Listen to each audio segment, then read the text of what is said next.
So the big news this week is that the economy shrank in the second quarter of the year, but less than expected. And as so many Americans know, unemployment is still a big problem. Is the recession over?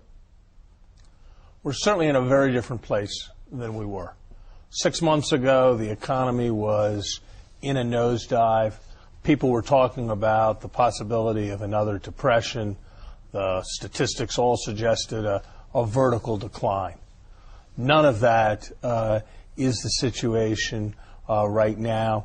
We're certainly starting to see a turnaround in production that leads most professional forecasters to expect that if you look at economic output over the next 6 months, it's actually likely to start to increase. Now, the jobs picture is going to be serious for a long time to come. The best that can be said so far is the rate at which we're losing jobs is declining, but there too, the picture is improving. We've got a long way to go.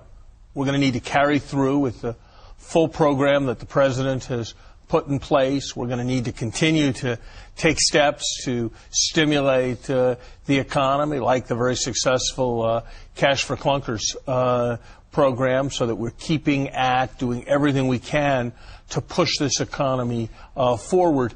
But we are in a very different situation. We have walked back from what we were facing 6 months ago, and that is because of the policies that were put in place. When do you think the economy starts growing again?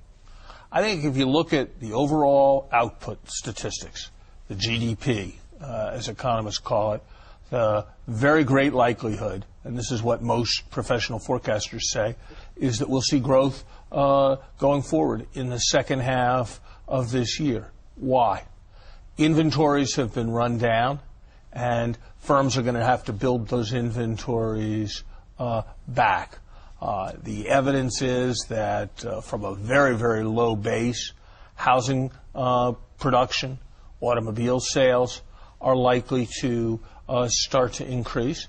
And the Recovery and Reinvestment Program is going to gather force over the next 6 months as people are able to spend more of the extraordinary tax assistance they've received, as more and more of the 3,000 projects come online and start to spend out.